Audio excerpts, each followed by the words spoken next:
ورجعنا لكم مرة أخرى، وزي ما اتفقنا مع بعض فقرتنا الأولى هنتكلم عن عالمية الحج وأثرها على الفرد المسلم.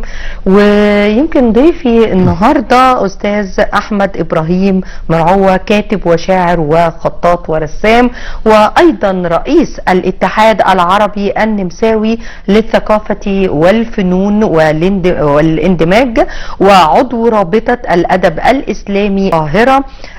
له الكثير من الكتب المطبوعة، منها كتاب بعنوان عالمية الحج وأثرها على الفرد المسلم، وهو عبارة عن رسالة علمية حصل من خلالها على درجة الماجستير عام 2018. وله أيضا كتب كثيرة مطبوعة تتحدث عن التيارات المنحرفة وأثرها السلبي على المجتمع. خلينا نرحب الأول بضيفي العزيز وبعد كده نتكلم عن العالمية. اهلا بحضرتك معايا، منورني. اهلا وسهلا، ربنا يخليك.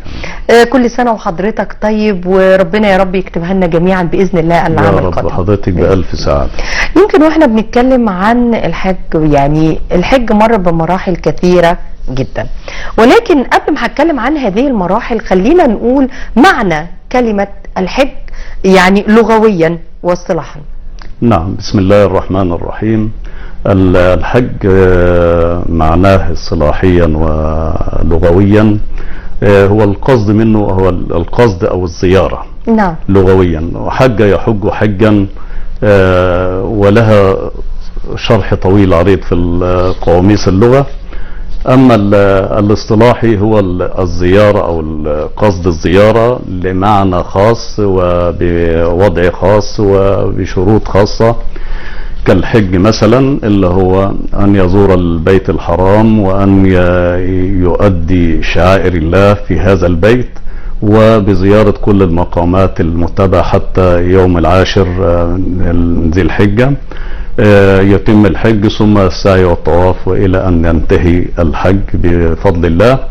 وله شروط وأركان وواجبات حددها الإسلام ولا يحيد الإنسان عنها أبدا، والحمد لله شرع الله لذلك. كل ما سهل الإنسان عنه أو نسيه يكفره الذكر، ذكر الله، واذكروا الله على ما هداكم، واذكروا الله عند المشعر الحرام.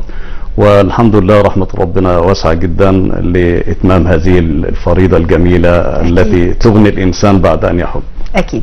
سيدي الفاضل، يمكن أولى العبارات التي يطلقها الحجاج لبيك اللهم لبيك، لبيك لا شريك لك لبيك.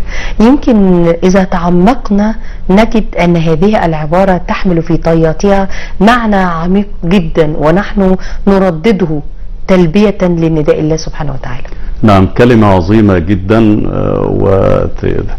تخلق القلوب من الأنفس والأجسام، أنها لها معنى عظيم يجهله معظم العامة، ويتذكرون أن النبي صلى الله عليه وسلم هو الذي أمرنا بذلك، أو هو الذي أول من قالها. نعم. لكن نرجع لأصلها، لأن الحج من بداية حج الملائكة، وإلا من أين تأتي العالمية؟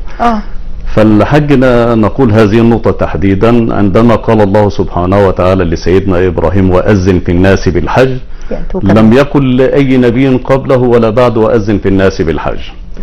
فعندما قال وأذن في الناس بالحج، قال سيدنا إبراهيم بمفهوم وقته وزمانه، وأذن في الناس ومن يسمعني يا ربي. قال أذن علينا البلاغ. وذكرها الإمام النووي وذكرها الشيخ الشعراوي وعلق عليه رحمهم الله تعالى، أذن علينا البلاغ. فعندما لبى أذن سيدنا إبراهيم في الناس بالحج على قمة جبل، سمعه ما حول الجبل كيلو متر شمال ويمين وجنوب، فقال الإمام النووي سمعه من في أرحام النساء. سبحان الله. وهذه ممكن تعتبر عادية. ثم سمعه من في أصلاب الرجال قبل أن يتزوجوا، فمن قال لبيك يا رب مرة حج مرة، ومن قال 10 حج 10. إذن لبيك أي سأجيب النداء يا ربي بقلبي، ليس باللسان فقط، بقلبي وجوارحي ونفسي التي تبكي لهذا الحج سألبيه حبا ومهابة وطاعة. نعم. فإذا الرسول صلى الله عليه وسلم سيدنا محمد قال حجوا أنتم على إرث أبيكم إبراهيم. نعم. يبقى الحج من إرث سيدنا إبراهيم عليه السلام. لبيك، يبقى إذا من أول سيدنا إبراهيم ما أذن في الناس، يبقى هذه بداية العالمية، وأذن في الناس بالحج.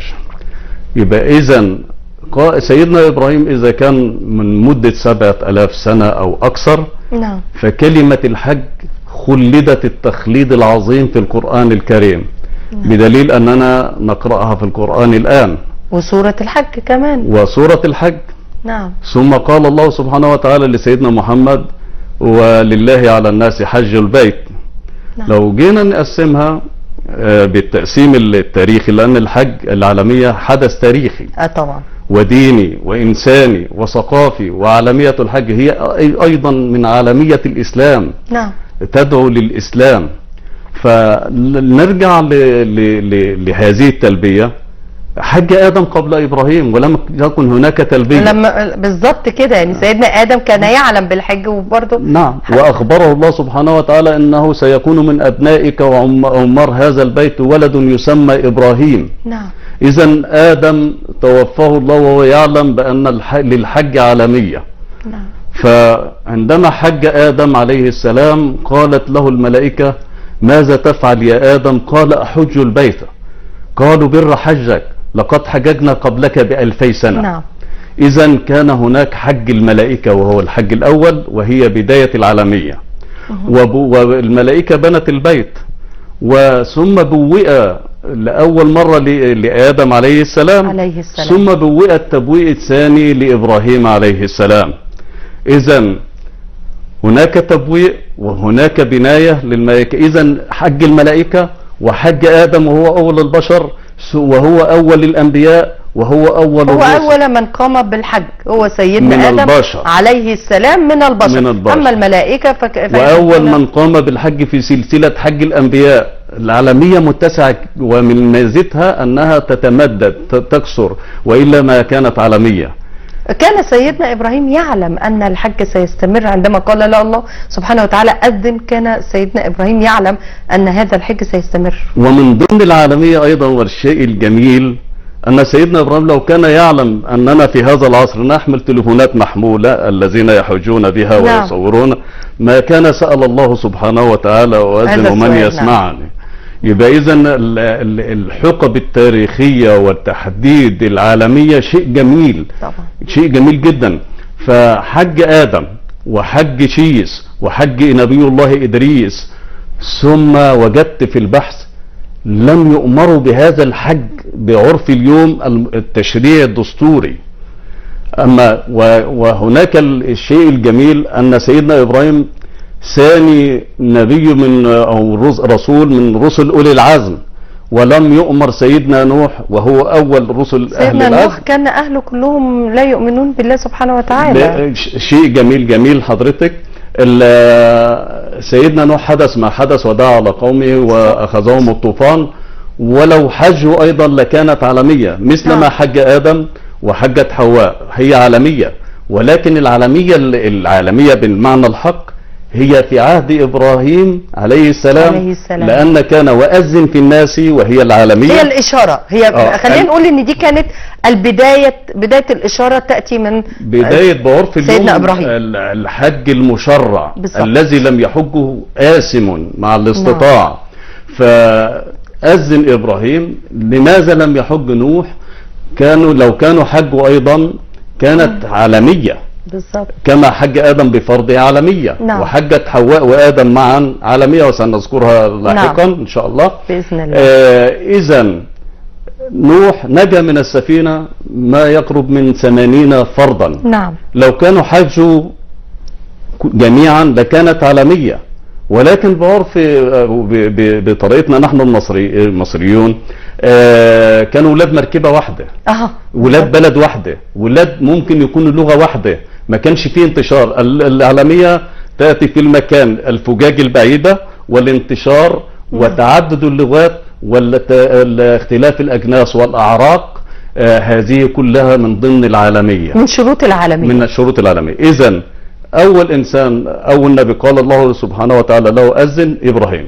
نعتبر هنا أن إبراهيم عليه السلام قسمتها ثلاث مراحل. نعم. العالمية، الحج الإبراهيمي بالضبط، والحج الثاني الحج المحمدي. وأذن في الناس، إذن الحج حج، وأذن في الناس. أيام سيدنا إبراهيم لم يكن هناك من المسيحيين أي إنسان، لم يكن سيدنا عيسى، لم يكن سيدنا عيسى، ولم يكن أي شريعة أخرى قد ظهرت. إذن إن الدين عند الله الإسلام، وإن إبراهيم كان أمة قانتا لله. نعم. إذن حتى سيدنا إبراهيم دعا وابعث فيهم رسولا منهم اللي نعم. هو سيدنا محمد. ووصى إبراهيم يعقوب، ووصى يعقوب بنيه أن يكونوا مسلمين. إذن وأذن في الناس معناها ماذا تعني؟ أذن في الناس حتى الكفار عليهم أن يحجوا، قبل أن يحجوا أن يدخلوا في دين الإسلام، لأنها دعوة عالمية للدخول في الإسلام. نعم. والحج لأنه منفعة، يعني ربنا سبحانه وتعالى حتى أمر الناس يحجوا لينتفعوا، لتكون الدعوة عامة إلى المنفعة العالمية في الإسلام. وما ربك بالظلام للعبيد. حجوا لكي تنالوا من هذا المكسب وهذا المنافع الدنيا ومنافع الآخرة. وحج إبراهيم. القصة الجميلة عندما هبط آدم من السماء نزل في أرض الهند، وكلنا نحن العرب نحب أن نسمي أن آدم هبط في الأرض الحجاز وأرض كذا. نعم. الأحاديث موثقة، ولكن هو في الحقيقة عندما هبط في الهند، في الأرض الهندي. نعم. لماذا ذكرت هذه الواقعة؟ لأنها آدم هبط من السماء في أرض الهند، وحواء كانت معه. أين كانت حواء؟ لم تهبط في أرض الهند، لا، هي هبطت في مكان آخر ثم اجتمعوا هم الاثنين مع بعض. أنا أقول هذه أيضا من شروط أو من الجمال بتاع العالمية، إن الناس تسعى من شتات الأرض.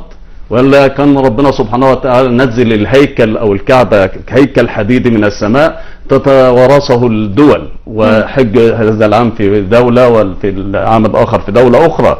ولكن أن أهبط آدم وهبطت حواء في مكان سنقوله الآن. عندما هبط في أرض الهند أخذ معه من ثمر الجنة ومن ورقها ليستر سوآته. هبط في الأرض الهند وأخذ يمشي ويبلل الله الأرض من تحت قدميه. والفواكه التي أتت معه أكل منها، وأنا أرجح أنه هي من الثمار التي أتت مع آدم عليه السلام. إلا أن ثمار الدنيا تأسا لكي تحدث والإنبات، وفي الجنة لا يأمر الله سبحانه وتعالى فتهبط.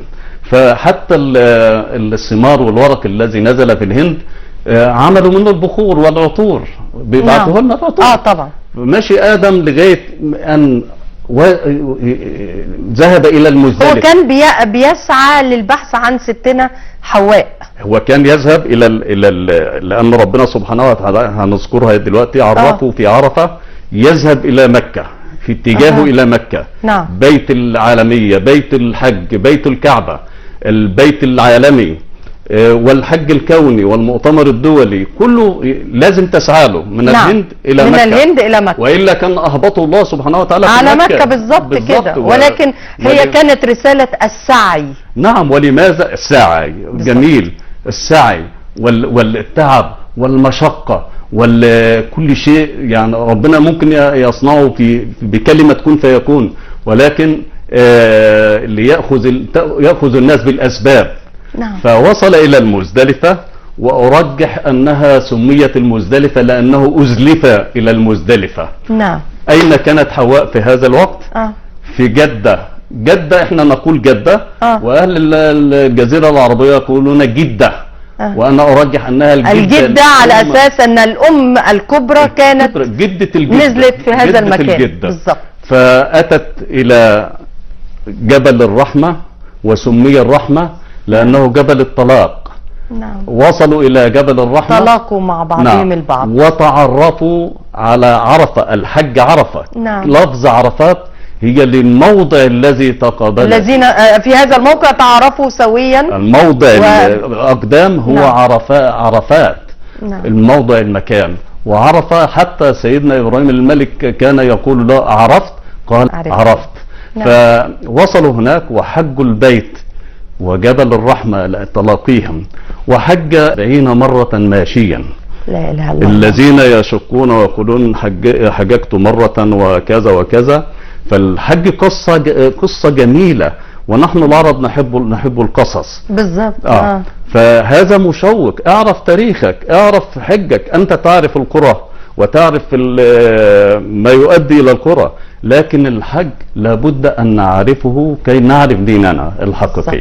يعني يمكن الحج زي ما احنا بنقول ان هو سعي الى الله سبحانه وتعالى، واول من سعى في الارض هو ادم عليه السلام، وامنا حواء التي نزلت زي ما حضرتك قلت في جدة، وهي هم ذكروا جدة على ستنا حواء. نعم. طيب خلينا نقول يعني تخليد كلمة الحج في كتاب الله سبحانه وتعالى وفي سنة سيدنا النبي عليه الصلاة والسلام. نعم. الكلمة الحج طبعا كما ذكرتها في الرسالة وكفاها تخليدا انما تخلد في القرآن. اذا موروث ثقافي الى يوم القيامة. لا نعلم ملايين السنين بعدنا ولا كذا، فخلد الحج، وهذه عالمية كبرى لا ينازع احد من العالم فيها المسلمين، لانها في الحج في الكتاب الكريم القرآن الكريم. اذا عندما خلدت في القرآن ذكرت اشياء بعينها، ايات قرآنية، الفاظ بعينها. واذن في الناس، يبقى اذن للحج.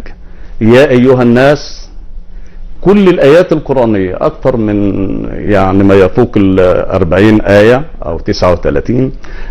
وأذن في الناس. أما الآيات التي ذكرها الله في توضيح عبادة معينة، يا أيها المؤمنون، يا أيها الكافرون، يا أيها كذا. أما الآيات التي تخص الحج يا أيها الناس، لأن العالم ليه يعني ربنا سبحانه وتعالى في كتابه الكريم ذكر الناس، يعني ذكر الجمع؟ الحق العدل الذي حتى لا يأتي إنسان يوم القيامة ويقول أنت لم تدعوني يا ربي. فعشان كده عملها بالجمع، يبقى أنا بدعو كل عبادي حتى لا تكون لكم علي حجة. الناس فيه منافع للناس، مثابة للناس. البيت الذي وضع للناس، أول بيت وضع للناس. البيت الحرام شيء عظيم، هو البيت العظيم الذي وضعه الله في مكة، وهي في منتصف اليابسة أو منتصف الكرة الأرضية. والبيت الكعبة هي يعني فوقها البيت المعمور. وحتى رسول الله صلى الله عليه وسلم ليلة الإسراء والمعراج وجد سيدنا إبراهيم يجلس ويركن ظهره على البيت المعمور، فقال نعم الجزاء من جنس العمل، بنى البيت في الأرض. فالبيت هو الكعبة.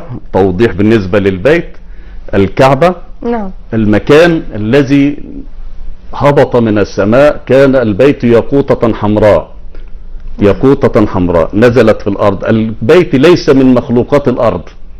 هو اللي أنا عارفاه إن الحجر الذي بني منه البيت الحرام هو من حجر الجنة. ده اللي احنا عارفينه. نعم. ولكن اسود ده من يعني من أعمال ودي حديث يعني ويقال ذلك يعني. لا أنا حقيقة يعني أنا خبيرة يعني، ولكن لا حقيقة الأحاديث التي ذكرت سواد الحجر الأسود، لذلك يجب علينا أن نقول الأسود وليس الأسعد.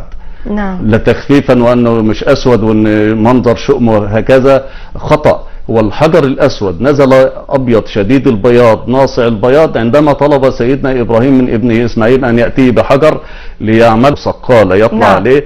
واول من اوجدوا فكرة السقالة في البناء.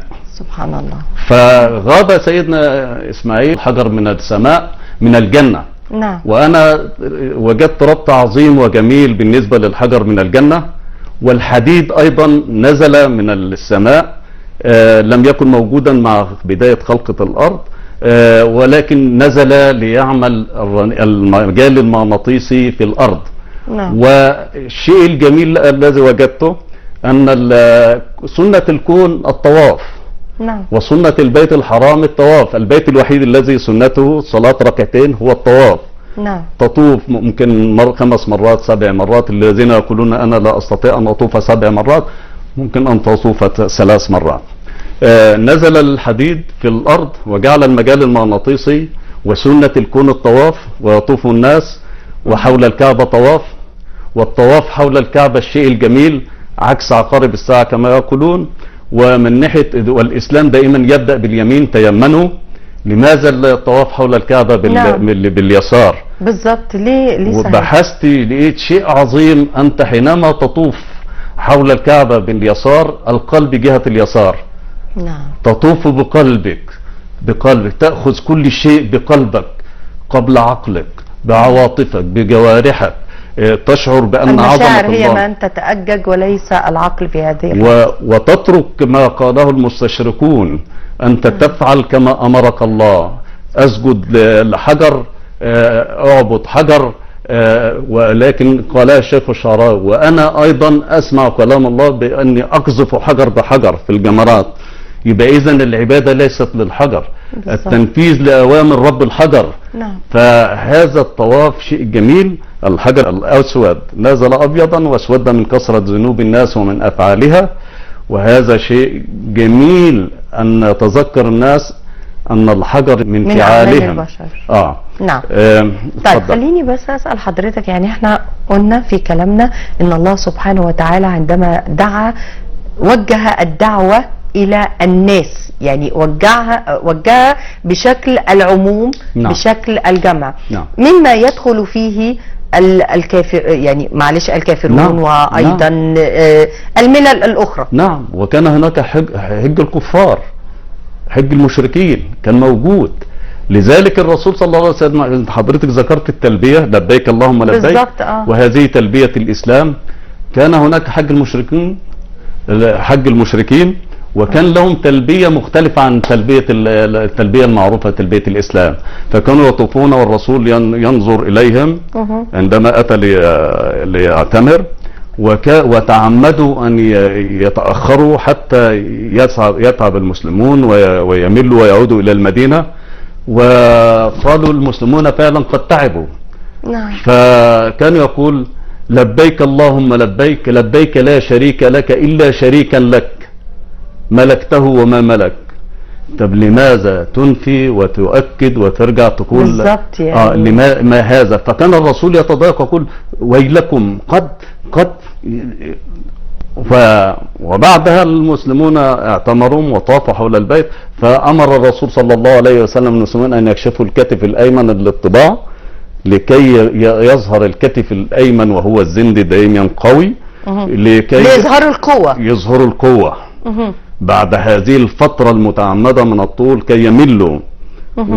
واعتمر المسلمون وعادوا الى يعني حتى لبس الاحرام ليه معنى معين. سيدنا النبي عليه الصلاة والسلام كان يريد ان يظهره الى الكفار، وهو نحن نتوجه بكل قوتنا. نعم. حول البيت الحرام. واللبس اللي على فكرة ممكن الإنسان يلبس أي لون في الملابس الإحرام، يعني لم يحدد اللون الأبيض، أي لون، ولكن يستحب الأبيض. لماذا؟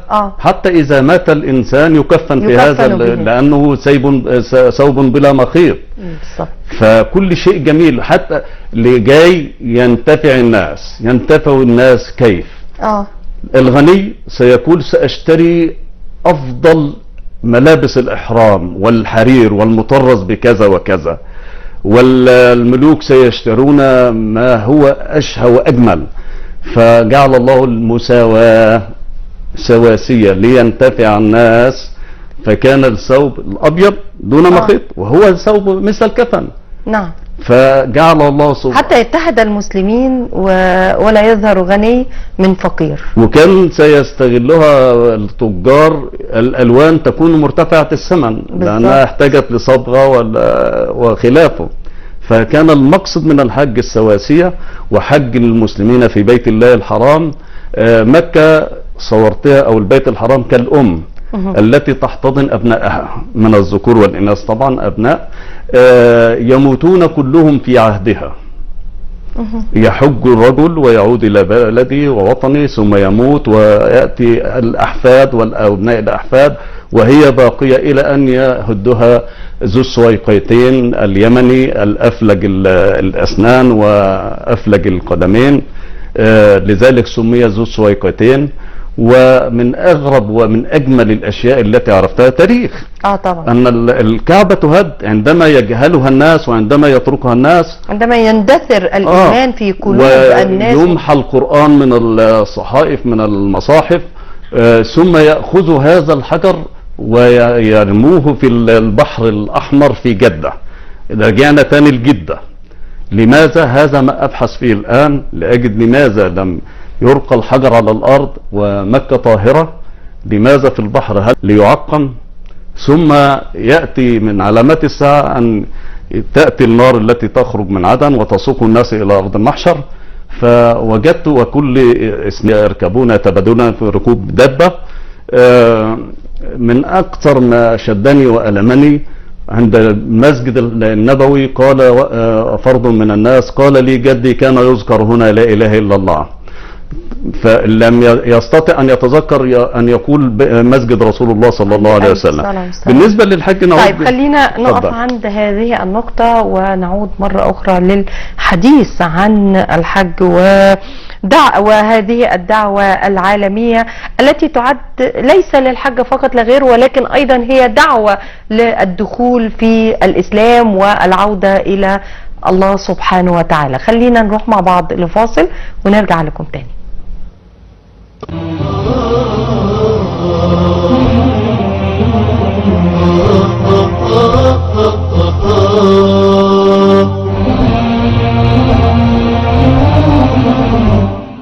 حجاج بيت الله للحج قد قصدوا من كل فج عميق أتوا ملبين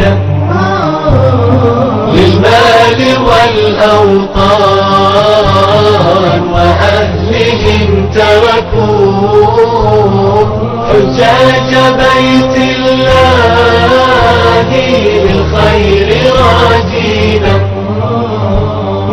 الشوق يحملهم لدمعهم ذرفوا شوقا إلى عرفات ومكة ومنى. الشوق يحملهم لدمعهم ذرفوا شوقا إلى عرفات ومكة ومنى. يا رب وفقهم لما إليه أتوا واغفر لنا معهم يا رب آمين. يا رب وفقهم لما إليه أتوا واغفر لنا معهم يا رب آمين. يا رب لبيك اللهم لبيك لبيك لا شريك لك لبيك إن الحمد والنعمة لك والملك لا شريك لك. حجاج بيت الله للحج قد قصدوا ورجعنا لكم مرة أخرى والحديث عن الحج. ويمكن الدعوة إلى الحج ليست فقط دعوة لأداء المناسك، ولكن هي أيضا دعوة عامة للدخول في دين الله سبحانه وتعالى وهو الإسلام. نعم، بدليل أن خطبة عرفة تترجم إلى 163 لغة فورية، ترجمة فورية. والحج لو رجعنا للعالمية من هذا المنطق، الحج ممكن تحج الملايين. نعم. ويشاهدها المليارات عبر وسائل الإعلام، عبر الصحف، عبر التليفونات. فهذه عالمية كبرى. أيضا العالمية والحج في البيت الحرام هو دعوة لاقتسام الرحمات، دعوة للدخول في الإسلام، دعوة للتفكر ما الذي جلب هؤلاء الناس. لذلك الحجاج يسمون الوفود، الوفد في كلمة وفد في الحج، الوفود يفيدون إلى الله، يفيدون إلى البيت الحرام.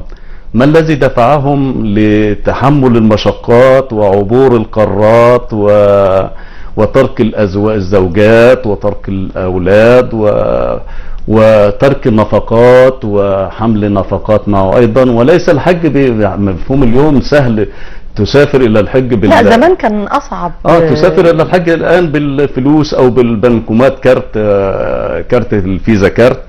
أما أيام الرسول وكان الناس يحج، لذلك الأشهر الحج 3 أشهر كانت هي الفترة اللي بيقدروا ينتقلوا بيها على الجمال عشان يقدروا يجوا. ممكن واحد يوصل في شهرين، ممكن واحد شهر ونص، ممكن كذا، ففترة مسموحة 90 يوم للذهاب فيها. طيب كانوا يحملون الأمتعة ويحملون الهدي وكانوا يحجون جماعات، كان الحج جماعات. لذلك الرسول صلى الله عليه وسلم كان يأمر الصحابة عندما ينزلون إلى الوديان يجمعهم، يحثهم على الوحدة. الحج في جماعات للهدي، كانوا يذبحون مثلا شاة، ثم اليوم الآخر كذا وكذا. وكان الغريب كان قطاع الطرق. لذلك الاستطاعة ليست مال، الاستطاعة فأن تأمن على نفسك في رحلة الطريق. نعم. أن تأمن على أسرتك لو هي في الصحراء، لو خفت عليهم من قطاع الطرق أو القتل أو لا تحج. بالزبط. أنت عندك عذر إلى أن تتمكن. عشان كده ربنا قرنها لمن استطاع إليه سبيلا. واستطاع جسدية، معنوية، دينية أيضا. نعم. ممكن أنا شاب عاصي لله وأجحد الحج قبل 40، أكبر، أفهم ديني، أروح أحج. فالاستطاعة ممدودة، الاستطاعة شيء عظيم. الاستطاعة في بلاد، هناك بلاد يرزق المسلمون فيها تحت الاحتلال، يرزق المسلمون فيها تحت التفرقة العنصرية، في مثلا في دول بعينها لا ممنوع يذهب إلى الحج، مقيد مكبل كما فعلوا في روسيا قبل ذلك. فالاستطاعة شيء هي أساس، الاستطاعة في كل شيء يمنعك عن الحج هو دي عقبة. نعم. يمكن الكفار كانوا زمان وهم بيحجوا حوالين او يطوفون حوالين الكعبة كانوا يتعمدون التصفيق والتصفير وايضا يعني، ولكن الله سبحانه وتعالى نهى المسلمين عن كل هذه الافعال. لذلك الرسول صلى الله عليه وسلم بعدما فعلوا ما فعلوا والرسول كان ينظر اليهم ويقول قد قال الرسول صلى الله عليه وسلم: ألا لا يحج بعد هذا العام كافر أو مشرك. نعم. ونزل الأمر من الله سبحانه وتعالى ممنوع حج المشركين بعد ذلك. نعم. يبقى إذن كان هناك حج المشركين وكان هناك أيضا ولكن وضعت نهايته على يد سيدنا محمد عليه الصلاة والسلام. نعم، ومنع بالأحاديث، ويعتبر المشركون نجس. والله قال ذلك: أنا لا أهادن في ذلك ولا ألطف ولا أنت كل إنسان له عبادة لا يعتدي عليها فرد مسلم.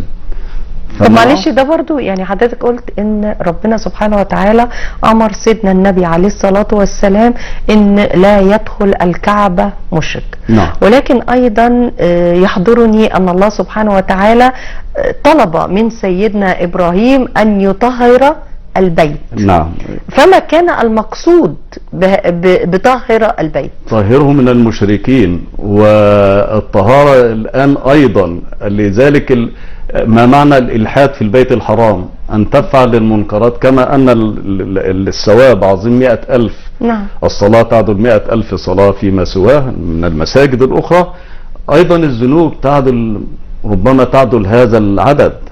لذلك بعض الصحابة، عبد الله بن عباس رضي الله عنه، عندما توفي الرسول صلى الله عليه وسلم زحف إلى الطائف وهو كفيف البصر، لأنه خاف على نفسه أن يخطئ في مكة. الخطأ عسير كما الحسنات كثيرة. نعم. وهناك من أراد أن يبني بيتا على حدود مكة، على سبيل المثال بقرب المسجد السيدة عائشة في التنعيم، لكي لا يرتكب ذنوب تكون عظيمة في مكة.